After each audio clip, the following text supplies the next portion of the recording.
Namaste, beautiful souls. Welcome. It's a pleasure to have you here today. Namaste, beautiful souls. Welcome. It's a pleasure to... Just let me fix where that's coming from. Just a second here. It's my pleasure today to have Carmen Sorrenti here, who is the creator of the Pholarchos Tarot. Just bear with me while I turn this off one thing here. There we go.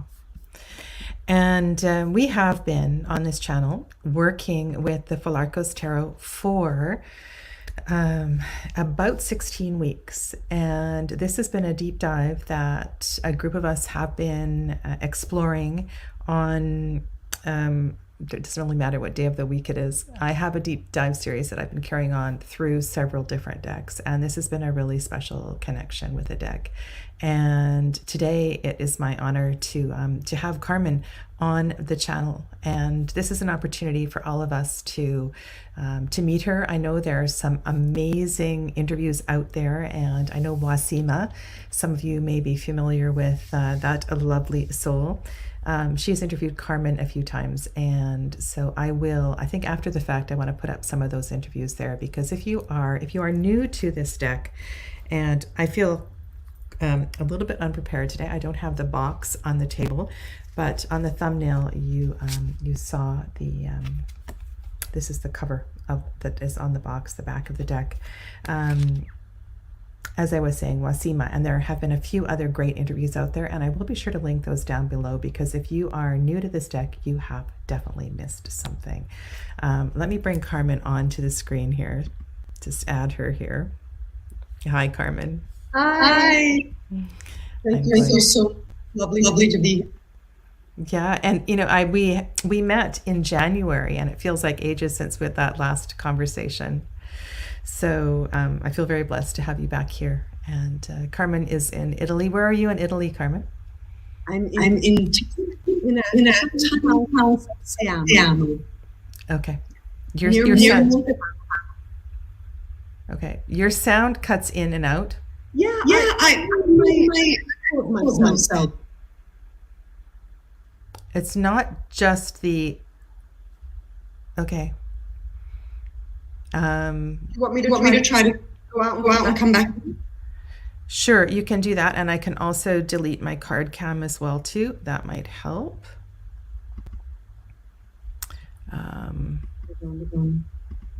Let's just carry on, and we'll figure this out. We'll figure this out. So thanks to those of you that are joining us live. And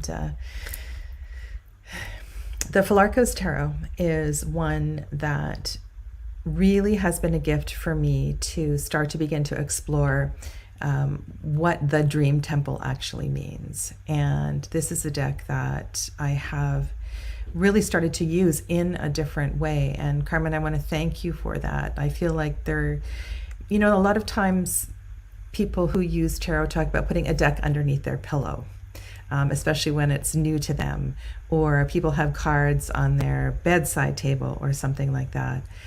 But I feel that with your intention with this deck, and perhaps you can talk a little bit about the Dream Temples and what that actually meant in those amazing little caves that were found off the coast in the Mediterranean. But this concept of our bedroom, the place where we sleep, the psychic space that we inhabit in our sleep, being the possibility of our own healing dream space, has really sort of, I don't know, been amplified by use of this deck. And I know I've always sort of made my sleeping area a sacred space, making sure the air is clean, try to keep it relatively clean and tidy, and mindful of certain directions that things are facing and so forth. But yeah, I want to thank you for this concept, and wonder if you can talk a little bit about Dream Temples. Yes. Can you hear me well? There, that's a lot better. Can you hear me now? I can't hear you though. Oh, you've muted yourself. Okay, is that okay? So Dream Temple. So first of all, thank you so much for what you've just said, because that was my hope with Pholarchos, you know, that somehow they would really enhance the dream space for people. incubation has been now a companion for so very long, possibly also because I was, unbeknownst to myself, brought up near an ancient dream temple on the coast, on the Amalfi coastline. A bit further down in Velia, there was one of these dream temples. Now, these are the Asclepion ones, which were only 2,000 odd years old. But of course, the caves go even further back. And we don't have a proper record of them. That's why, the whole idea that Pholarchos may mean people who went in like Parmenides, that went in and incubated. But it seems very likely, because certainly the whole idea of the dream temple came from somewhere before the dream temple started. And it does seem to be something that has a global echo as well, different cultures, slightly different ways. But it also seems like the most natural thing in the world. You would go into a temenos, so some kind of space. I mean, what better than a cave to feel an enclosed sort of sacred space and wait for a dream? I mean, if you think about it, it really does seem like a natural way of communicating with the universe and whatever gods you might be attuned with. So then when I was living in Rome for 20 years, I was also living near another Esculapion, so another dream temple. And that's when the deck started, when I was visiting that temple a lot. I mean, nowadays it's a Tiber Island, it's whizzing with traffic. There isn't even a label near. There's a little piece of the sculpture still of Asclepius with the snake. You can see a bit of his curls, a bit of his shoulder, and a piece of the snake.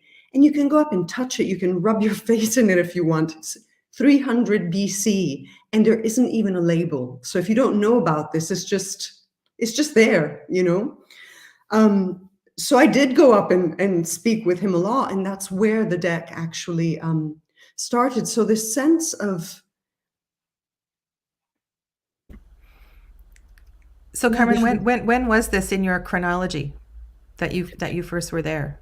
The Tiber Island, 2013. I mean, I was living in Rome before that, but when I started going regularly, I'd been going there without realizing it was there since I was a kid, really, because I even did high school in Rome, and I was there before that. So, it was always sort of around. But when I was going there intentionally, it was from 2013. And that's where the deck took shape. So when it started to take shape, and I'm sure that somewhere the seeds of that were planted before without me even knowing it, But this whole idea of the dream wanting an outlet, wanting voices and wanting communication, wanting that extra dialogue between our waking and our sleeping, as if it were, so that it becomes something more... Yes, lovely. Yeah, right to the center of the labyrinth. So it becomes something that is more natural, more a language that we learn, really, this going to and fro, this back and forth. Well, this has been something through many cultures where sadhaks and different people in deep devotion, people in deep spiritual quests, seeking God, seeking enlightenment, go into seclusion, go into the depths of the mountains. It's not unique to the Mediterranean area by any means, but I think the concept of a dream itself is something that is unique to this. And is the dream space different than the space we can enter in meditation? Is it different than the space we can enter that is induced by plant medicines? This is all sort of another sort of conversation, but I think it's this perhaps more accessible to most people, because everybody goes to sleep at some point every day, and then we have this opportunity to enter into this sacred space. So it's beautiful. And of course, we can look at this scientifically and intellectually by examining. And you did a degree in, it wasn't a neuroscience degree, it was some sort of a degree in... Explain the degree that you did, the master's degree. Well, it's I'm finishing off. I'm sort of giving the final touches to my dissertation, but it's it is based around incubation and a whole methodology I've used with sound. So something called sounding the dream, that is a way of working with sound and the dream. So adds, an extra layer. But again, incubation is central to it. So I'm always going around to all my colleagues saying, when they've got a question, I'm like, well, did you ask the dream? Did you ask the dream? So it's become a bit of a running joke, they're like, yes, I did. And actually I got a good reply, So yes, some neuroscience comes into it, some quantum physics comes into it, some, of course, the history of dream incubation. And as you say, it is worldwide. I think because there was such a strong, well-documented history of it in the Mediterranean, a lot of the renaissance around dream incubation now, because there's so many good books about it nowadays, it is often based, that's where they go to as far as, the kinds of rituals that they would use, the pilgrimages, the whole thing, because there is just so much material, still available, as well as these actual spaces that, because, they were so good, of course, at making these enormous temples, and rather than, say a vision quest or the ishtikara, I'm not sure if that's how you pronounce it, in the Sufi tradition, there's a huge incubation tradition in the Middle East, but it's not quite as, concrete in the sense of if you're going and looking at the tracks of it throughout history, So I guess that makes people dream as well in a different sense, dream of doing for years, years. And yeah. The other piece of this deck that I think is underrated, underspoken, underdiscussed is the alchemical correspondences. And you often refer to this deck as I'm not sure what the whole phrase is, but there is definitely an alchemical component to this. So I'm wondering if you can speak to that. And also, for those of you that aren't aware, and I know this is on Arnell's site, maybe you can also talk a little bit about your meeting with Arnell and how she came into your life. Sorry, I'm not sure on Arnell's pronoun either. I had the moon card up here, and then I put it underneath. But this particular card, the moon card, won an award for an alchemical seminar. Can you speak to that? At an alchemical prize in Italy, there was this Art Critics magazine that set up for a few years. It doesn't exist anymore, unfortunately, but they set up these yearly competitions around alchemical art. And I have a couple of the magazines where they included the moon, and they had different. I'm trying to remember some. Maybe I could run quickly and get you one of the magazines or find a link for it or something. Because this was a few years back now. Again, that was at the start. I hadn't even finished the deck. I just made the first few cards, and the moon was one of them. So I put it in for this competition, and it won one of the alchemical categories, because they had one for, I think they had the albedo, the rubedo, the nigredo, one for each of the categories, and the moon one, I can't even remember which one. I'm going to have to look this up. But yes, definitely that happened because I was working alchemically. I submitted it for the competition. It wasn't sort of the other way around. It wasn't that because of the competition that the rest of the deck arose in an alchemical way. Alchemy. So, where to start? So, I found as one of the best transformational metaphors from the Western esoteric tradition. And Jung, of course, has helped us enormously bring back alchemy. He's not the only one, but he did a huge service in bringing back the ancient texts, having a look at them, and putting a psychological component and sort of reframing them and making them into a paradigm. I mean, today's, people like Susan Rowland, which is your same name, at Pacifica, does a whole research methodology around Jungian art-based research, but she talks about the alchemical paradigm. And compares it, weaves it in with the transdisciplinary paradigm. And they both have this sense of going beyond the subject-object split. So I think that's, again, it brings back the idea of conscious and the unconscious, and the dream is one of the best ways of doing this, meeting, holding the tension of these opposites so that what they call, the transcendent function can arise. But basically what that means is a transformation to a completely new reality. And that's, of course, a very broad brushstroke. Of course, the alchemy had so many different parts to it. It was a very, very complex, sophisticated system. And each alchemist had his or her own, in fact, it wasn't, that's one of the things I really love about it. There's a real improvisatory quality where each one would follow the inclination and the sort of unconscious drive towards his or her own transformation, or their own, because often it was, they, would work as a couple.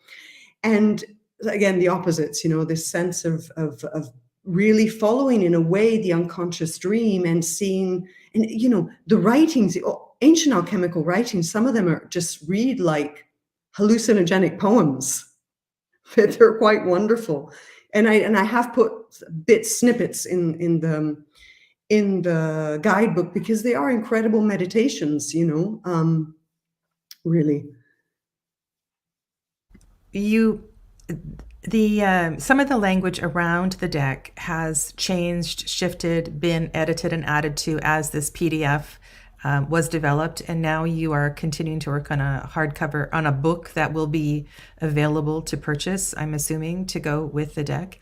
But the subtitle on your website, so on Carmen's website, carmensorrenti.com, the subtitle for the deck is A Pack of Alchemical Companions, which is not a subtitle on the original deck.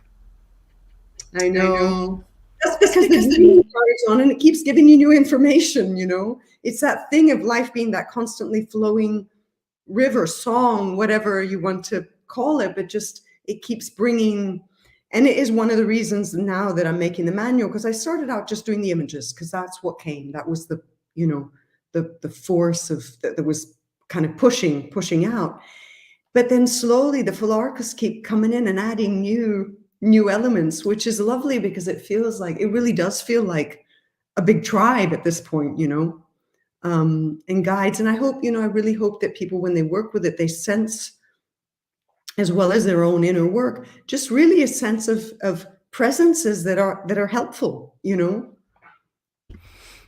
And please, if you have any questions about specific cards, please feel free to put those into the chat, identifying the cards. And I just wanted to say hi for a moment to people who are here, welcoming Jamie and Saskia. So Saskia is in Corfu, so she's very close to where you are. I mean, not close, but... Just a moment ago. That's lovely. Hi, Saskia. Hello, everyone. Warrior Girl, welcome to you. And Audrey, nice to see you. I haven't seen you for a while. Really appreciate this comment. And I feel that this quality of there's something about the cave and the rocks and the earth and the connection with the earth. And I know sometimes when I guide students, clients into deep meditation, it's that release into the earth itself that allows this vehicle, this opening, this awakening. So I really appreciate this comment. Mother Earth as the source of the dreams, but Mother Earth also as the safe space in which we can lay, the safe space in which we can be held for this transformation that happens. And welcome to Evangelina and Tamianne. Lovely to have you here. And hi, Amanda. Amanda's in the UK. People are all over the world here. Just a small group gathering right now, but I know there will be lots of questions in the replay as well too. So please don't be shy about that. And I can always reach out to Carmen after the fact if there's things that aren't addressed in today's interview.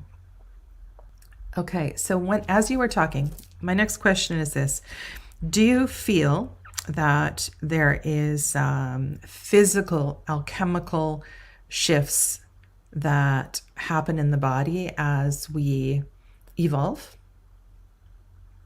So, we talk about the sort of the metaphysical transformations that happen. We awaken in varying degrees of awakening that happens as we dive into our own self-study and these experiences of dreaming and meditation and so forth. Alchemy, as the forefather of chemistry, spoke to physical changes of rocks, turning one substance into another substance. Do you think that we physically, our physical bodies, go through obviously through aging and so forth, but with the intention of the spiritual transformation, is our pineal gland actually physically changing? Are there, have you tapped into the physicality of this? That's what I'm asking. Yeah. I feel it it seems impossible at this point, with everything we know and experience, to actually split body, mind, soul, spirit, emotional body, the whole thing. And the deeper you go, the more it seems to affect us. It's almost like if you had a central sun or something, a gem, whatever, the central gold, let's call it the central gold of the alchemy, or a sense of the self, or whatever. The rays, I don't know, this is for some reason an image that just came, the rays go out into all of the dimensions. It ripples out into each one of them. Wherever you start to work with it, a symptom could be physical, for sure. It often is, because it's often the physical discomfort which takes us into transformational work, isn't it? So yes. And the body often is the greatest teacher, isn't it? Can you talk a little bit about the Lover's card? And this is a card that is often misunderstood in the tarot, and as a card of, we reflect on this card on, why we enter into relationship and what it is we have to learn from the other that we meet in relationship. And some Lovers cards tend to be, there's quite a distance between the masculine and the feminine energy. Other Lovers cards, they are feeling quite entwined. And there is this very interesting alchemical relationship between, and I think this is a good conversation for you to dive into, between the Lover's card and the Temperance card, which is often called the alchemical marriage. So I'm just wondering, in your deck, how you see the relationship between these two cards.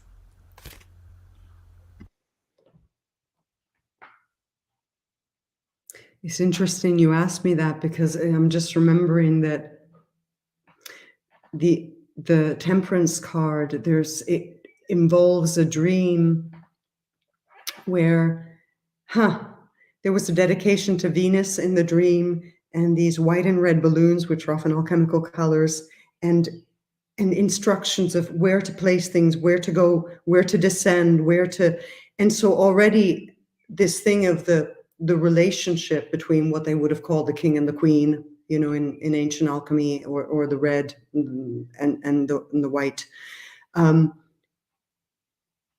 which could so well constellate the lovers, was already there in the Temperance card. Now, again, because the Temperance card, I did go very much with this idea of temperance as the alchemical card, the alchemy, as with some other decks have done this. And in this version, there's this sense of all the colors, the possible expressions, universal expressions, are starting to take shape out of a kind of chaos that some shape has to take. So all of it is relationships. There's something also in the text. Every single color there is trying to be in relationship with the others. It's like there's that famous astrological, I forget what it's called, image where all the signs are actually bumping into each other because they haven't learned to actually communicate and be in harmonious relationship. And we seem to do so much of that in life, to bumping into each other until we learn how to sort of make a kind of dance. In a way, it is, an invisible dance of emotions, energies, thought forms, the whole thing, physicality, the whole thing.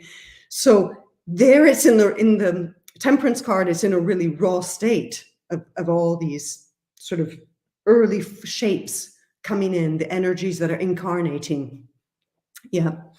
And in the Lovers, there's this, in the guidebook, I have this Edinger quote that I find is just such a key to alchemy and a key to life, where he talks about, you probably, well, you've read the quote I mean, and I'm going to paraphrase it.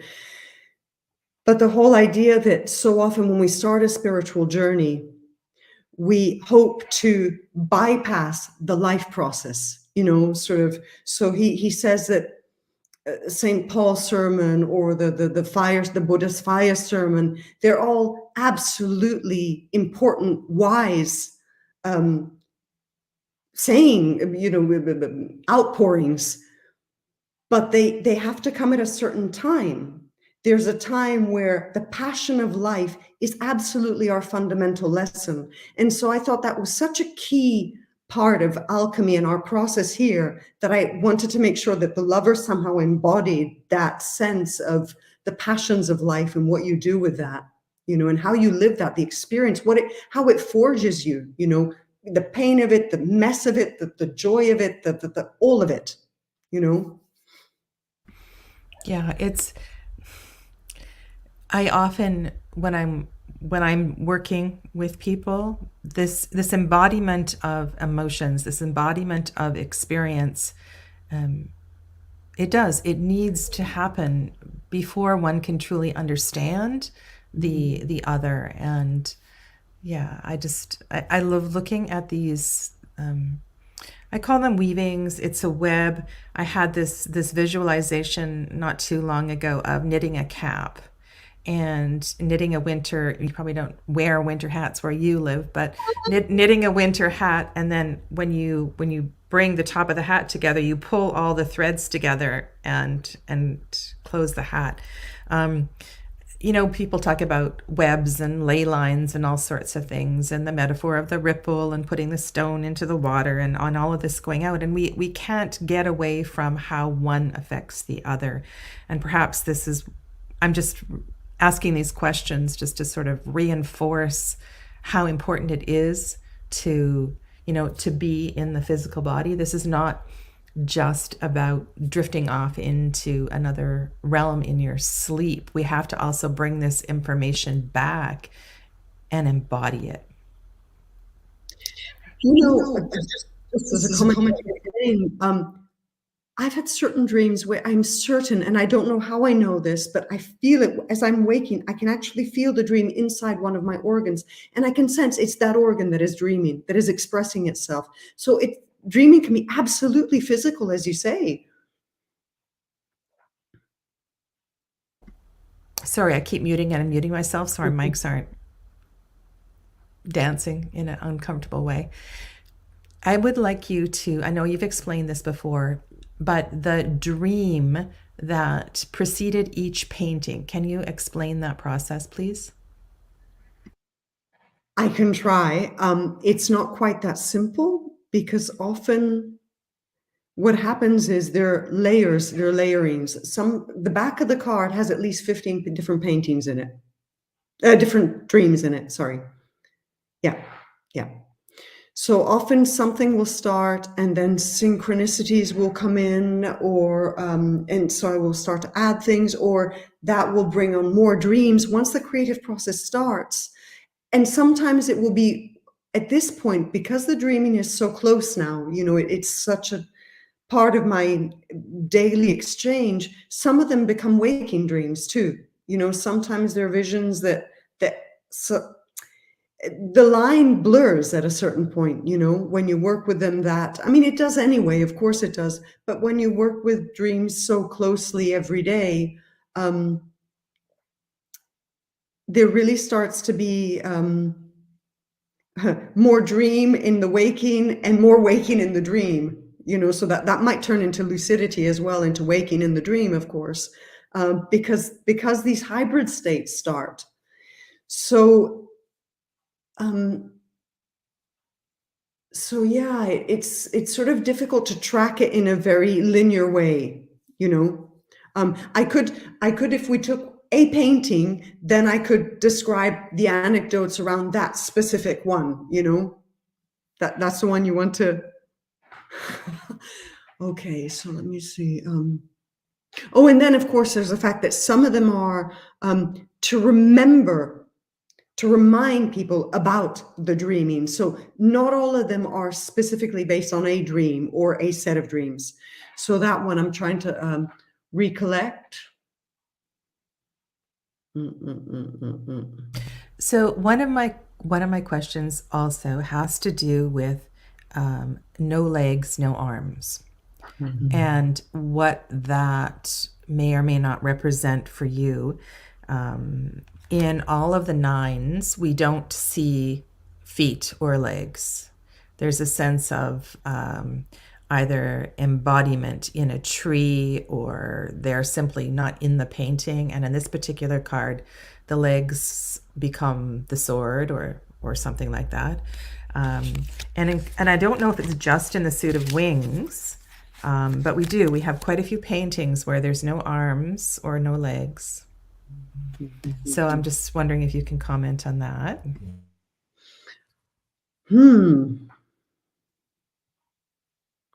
Interesting, because yeah, I don't always, when I painted a lot of these, I didn't necessarily, so I would let, you know, once you start, as you're working, it becomes the dreaming. So it takes you where it's taking you.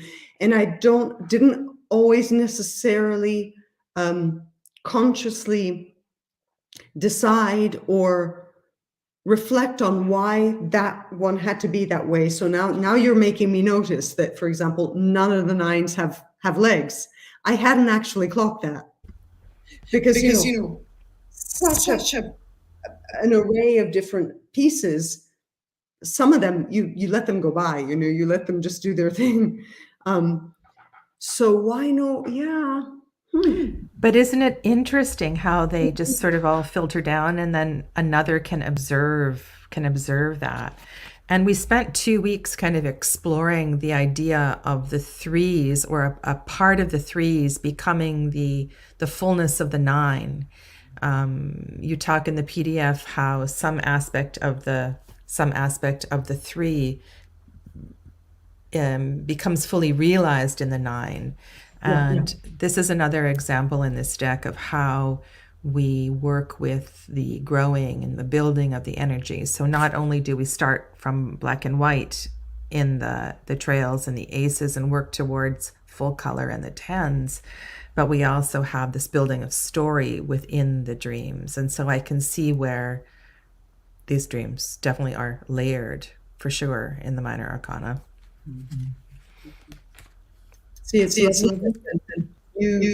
reflect on this, all kinds of other messages. So because the Pholarchos feel like entities, it's lovely that other people are also conversing with them and bringing more information in, if you see what I mean. So Audrey says there is no physical boundaries. They are part of the element in my interpretation. It's what the unconscious is bringing up, and sometimes we don't have to analyze it, but just let it be.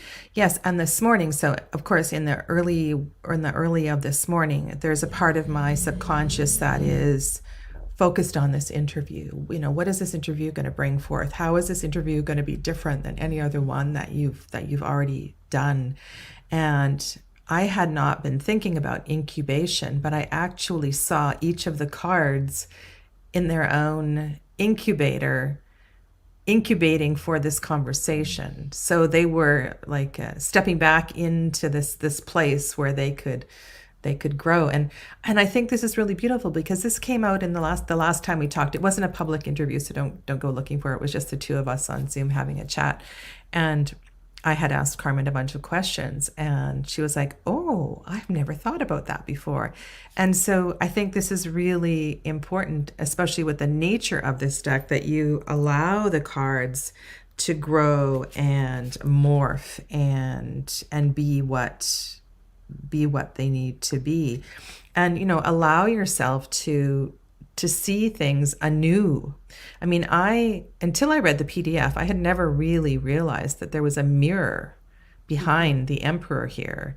It's not what I felt energetically, and the mirror that's in the foreground and perhaps the mirror that's in the background. And so I've really given myself permission to let these cards morph as they need to morph. And I think one of the most beautiful discussions that we had, if I can find the Empress card, was looking at the shape on her breast.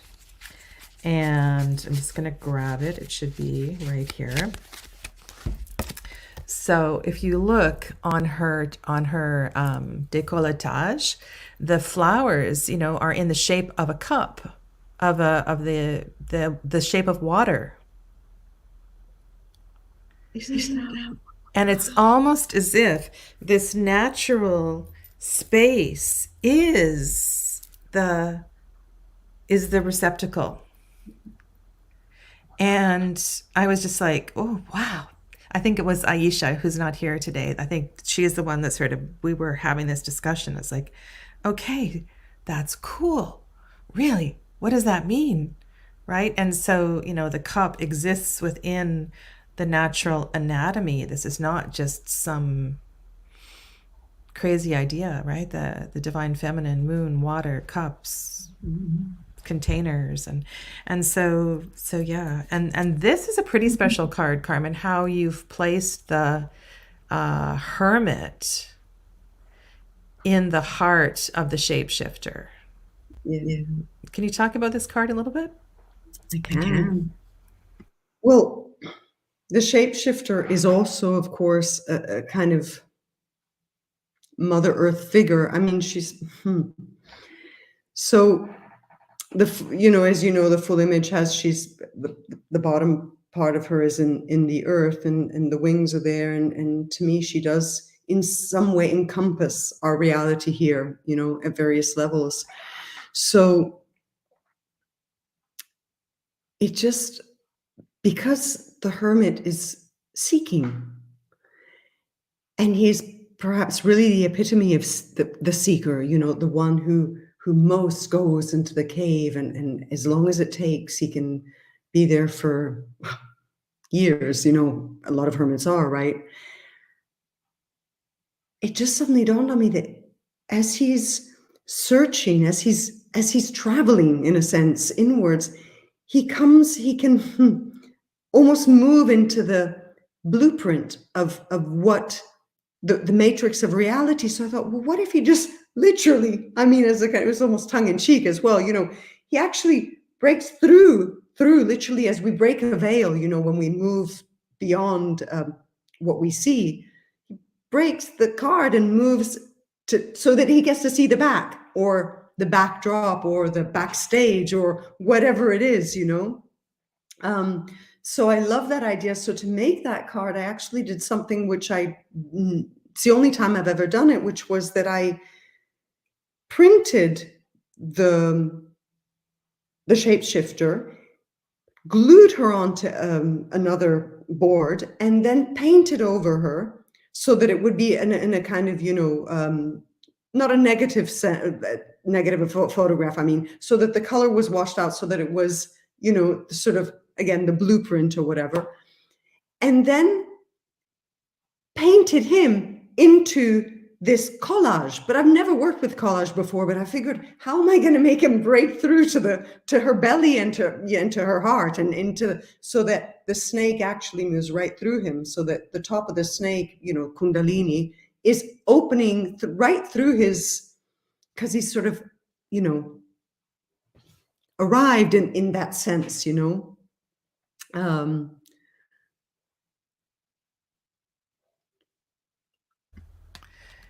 This card we were talking about this week. Yeah. And another interesting thing too is that it's almost as if, where's my pile of coral here? So there's a previous card that almost looks as if it's part of the same dream. This is interesting. So this is a 9, right? No, 8. This is the 8, where the lynx or the wild cat is covering the nervous system, the head, in the mind, in the back of the mind. Interesting with the shape of the mountain. In the mountains are such a powerful symbol. And then here, it's almost as if they, this could be a strength card of sorts as well too, in that we embody the other to understand the other. I mean, this is the ultimate reciprocity of the heart. It's really gorgeous. Thanks for pointing out that card, Vange. Yeah. So the weaving in this deck is really kind of amazing, and I know that it's a very different deck than any other one that is out there, but I think it's one that can really help with perhaps slowing down the response and taking time with. And I know Adriana said earlier on that she was creating her own myths with Carmen's image. And so perhaps if I go to the Suit of Sparks, there is a myth that is referenced quite early on. That is, which myth is it? It's one of the Troy stories. Bear with me, sorry. Had the cards all organized on the table, and then I'm sure it's a fire card where he's blowing down to her and she is in a net and she loses her Four of isn't it? Apollo? Yes, Apollo. Yeah. Oh, I can't hear you now. Which card is that? Four spirals. Oh, spirals. It does seem like fire card. The light. So in this particular myth, I mean, this was a very challenging one to sit with, being quite a different take on what the Four of Spirals energy represents. And if she was, I mean, there's a level of attachment to the story, that attachment to one's gifts, attachment to, it's funny as soon as I kind of read where you were going with this card, I'm thinking of, I remember the first time I was studying the Yoga Sutras, and in the Yoga Sutras, all of the siddhis, all of the gifts of clear sight, the gifts of, there's a bunch of them, then they're referred to as siddhis, are seen as, they're kind of dangers because they can take us into these traps of becoming attached to our superpowers. And when I was looking and sort of reflecting on this myth, and I went to other resources as well too, because sometimes, especially as a tarot teacher, I'm trying to build in somehow out there in universal consciousness, there's a way to weave your experience of this dream into universally how other, in touch with universal consciousness, how other people have interpreted this experience. And I think it has to do with, I can use another example. So students who have a small awakening and they get really attached to, oh, sadhana, I had a Kundalini experience. And they get all attached to whatever it is they went through. And or for the first time, somebody has a clairaudient experience and people get all excited about it and think it's going to, or the opposite. There's a fear that arises when these sorts of things happen. So in this myth, I'm I'm seeing also the gift of taking away the gift of prophecy. You know, the gift of prophecy it's a blessing, but it's also it's a terror. It's a terror. It comes with consequences. And so, sorry, I'm rambling here, but I'm just thinking about.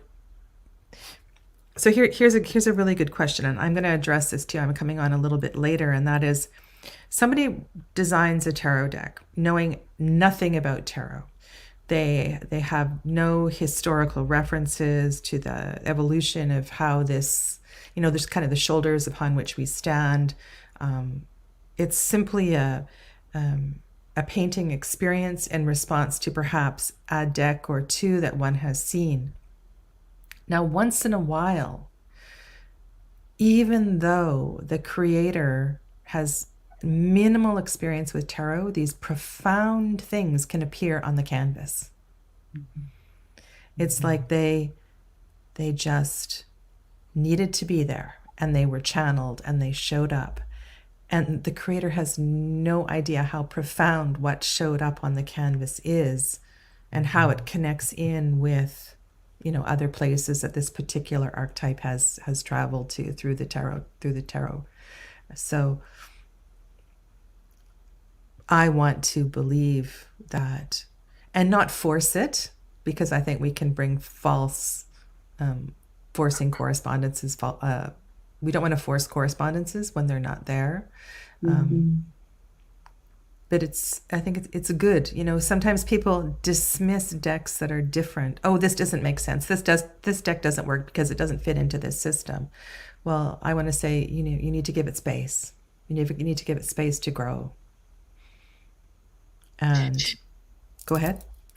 Yeah, no, I was saying before about the attachments. I hadn't thought about it that way, but see, that's another really interesting take. And again, when you use a big myth, like a big dream, so many possible interpretations can have a validity at different times when you're doing a reading, you know, depending which one is most relevant in that specific moment, as you know. And of course, if there's some kind of channeling that's happening, so you use such a big story, there's probably a multi reference. When I personally had chosen that one for that card, it was something I think quite different. But again, that's what I thought. It's not necessarily the one that was most actually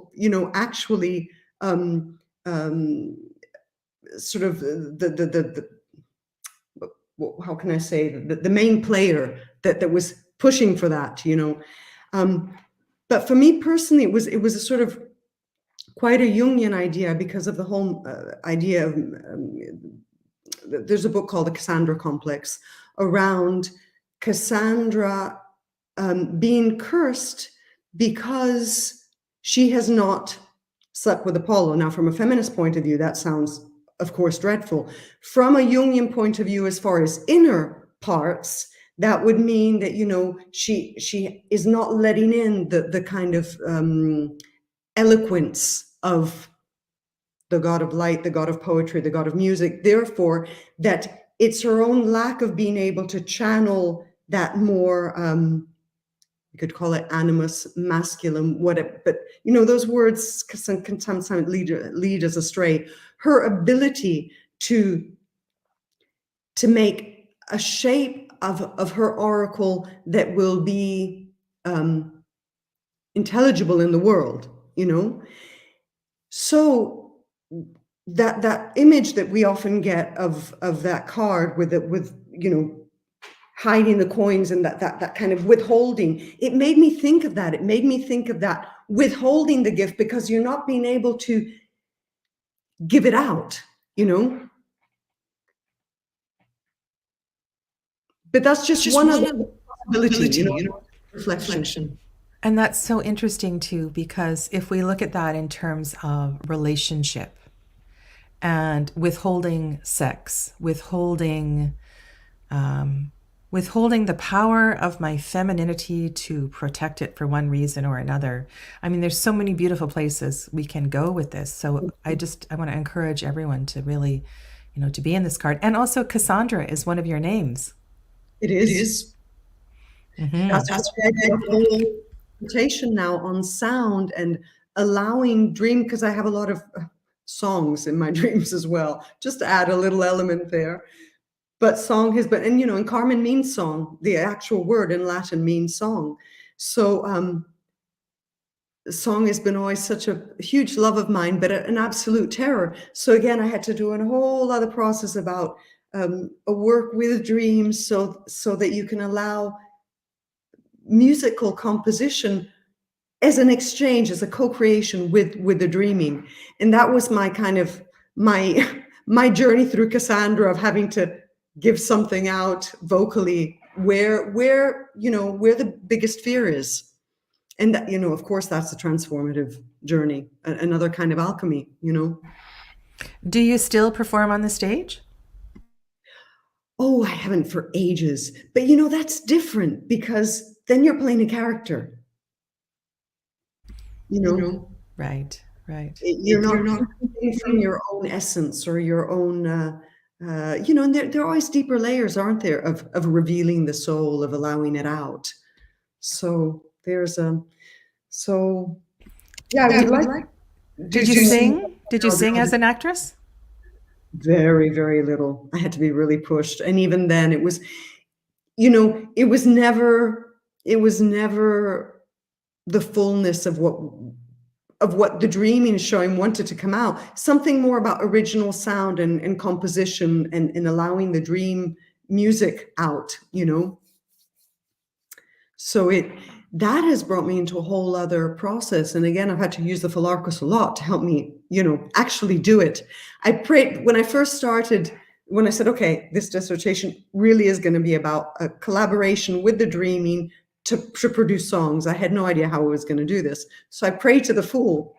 The actual original is quite small and he's by my bed. So I looked right into his eyes and I said, you have to help me. I don't know why, but why I specifically decided to ask the Fool. Well, I guess, beginning of the journey. And I just stared into his eyes and said, you really have to help me. You've got to help bring the dream, I don't know, make the dreams guide this process, because it was sort of the biggest challenge, And so a whole big thing unfolded. Yeah.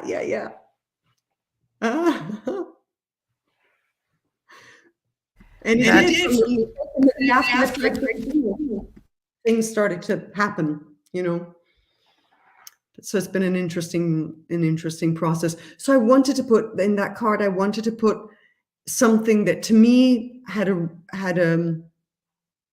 a strong resonance, because of course, if you're putting some emotional resonance into a card, that's going to help other people then that are using it trigger their own resonances of something where there's a great fear and yet a great amount can be given, that thing of, are you really going to stash away your gold and hide it?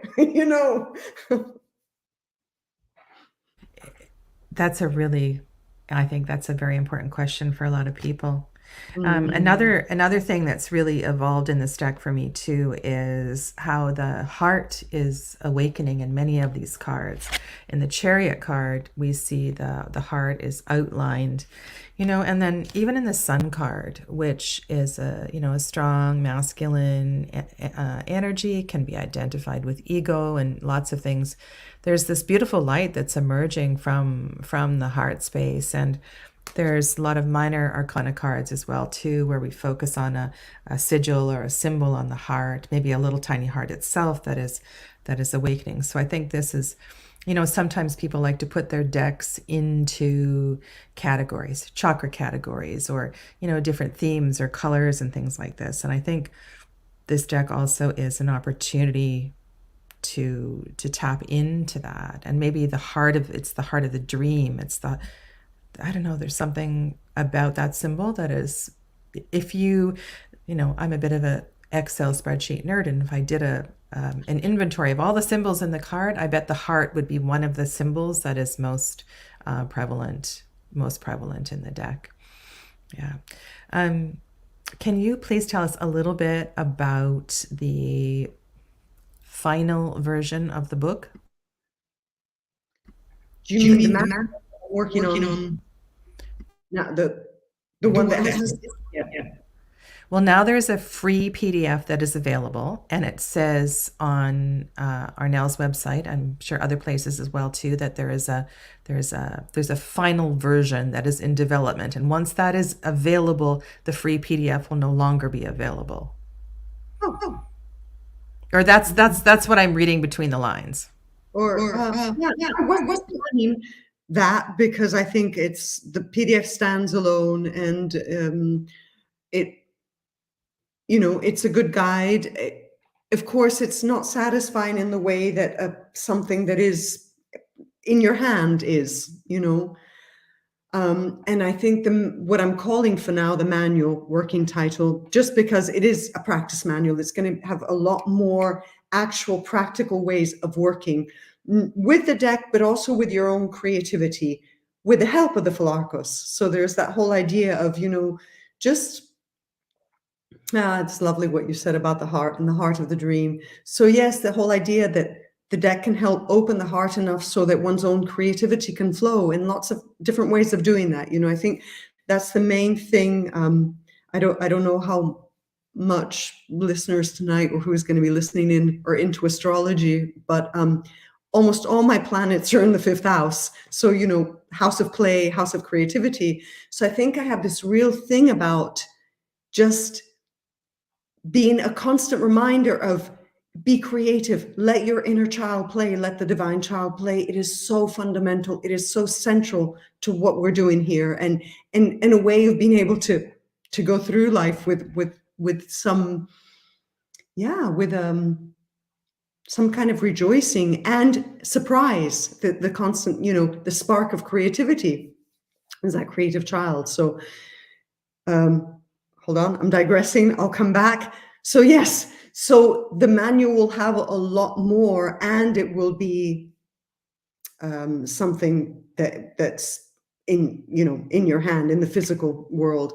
So I don't think I don't think they serve two different purposes. I'm very happy with the PDF staying up when people just want just a guidebook and might want to consult it online or whatever. Yeah. And I think for some people, the little book that comes in the box is enough as well too, because it also takes a different approach to the deck, which is kind of interesting. Yeah, And the little book was just to give a few impressions to triggers, Okay. So I think maybe this is a good place to wind things or bring things full circle today. One of my, you use the term hoodwinked in describing the aces, which has a very funny connotation in English. It has to, it's associated, I feel, with trickery or something like that. And then as I slow down my thinking and contemplate, the eyes being covered and what is happening here in the journey from the aces to the tens, with the eyes covered, the eyes uncovered, I had this idea that in the aces, it's almost as if, in the incubation phase, in the seed phase, in the baby phase, we're not experienced enough. We're not worldly enough to drink in and understand the bombardment of images and things that are going on. If you think about children, babies especially, babies who are, they can be somewhere lying in a corner and looking up at the ceiling, and it's like you can tell like there's a lot that's happening in the room.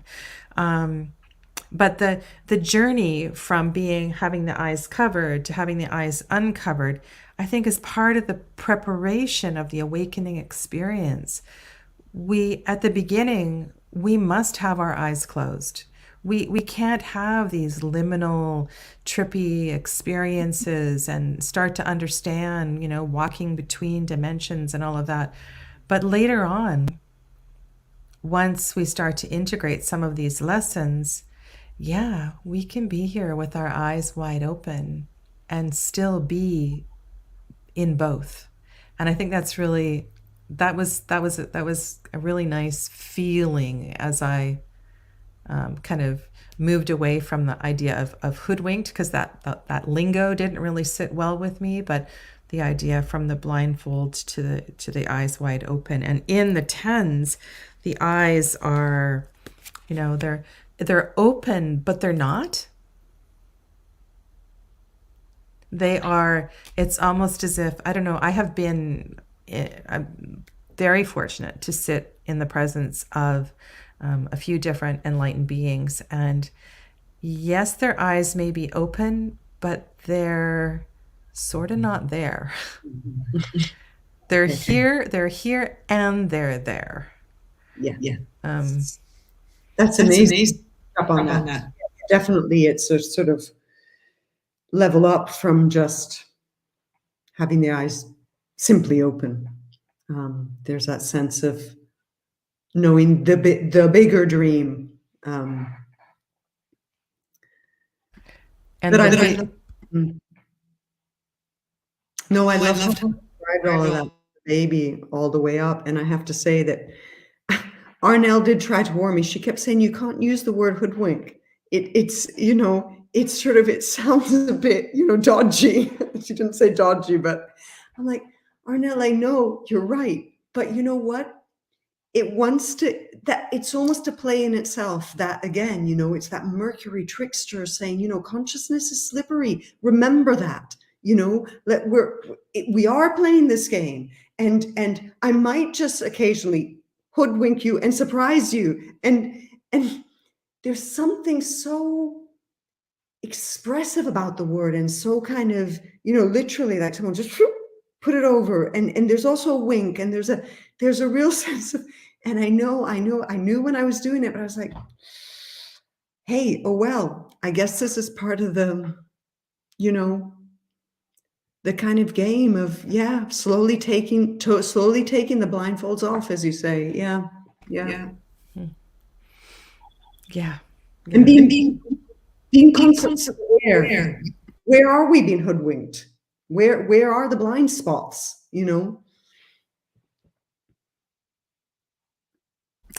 I'm reading that. Absolutely. My gosh, yeah. That's one of the hardest things. Sorry, yeah. Sorry, it's the tech is a little funky today.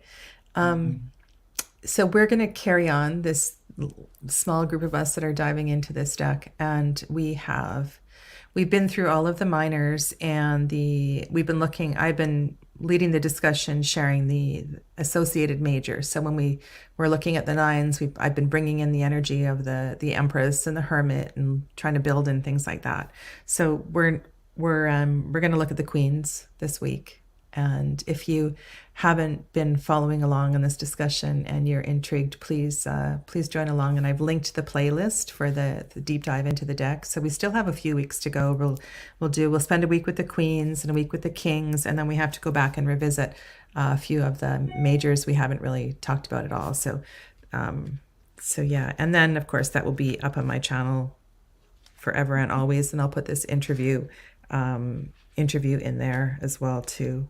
I mean, there's so many beautiful cards in this deck. This is an absolutely stunning take on the Hierophant or the Hierophant, depending on how you pronounce it. And so many possibilities. So thank you all for joining in the discussion today. And like I said, if you have questions about specific cards, please come back and put that in the comments below, and I will continue to be in touch with Carmen. And Carmen, just hang on for a moment, but I want to thank you so much for joining me here today. Thank you so much. Thank you all being here. It's been really, really fun. The inner child is kind of dancing. Hope to see you all. Okay. Take good care, everybody, and I'll see you soon on my channel in another live stream. Bye for now.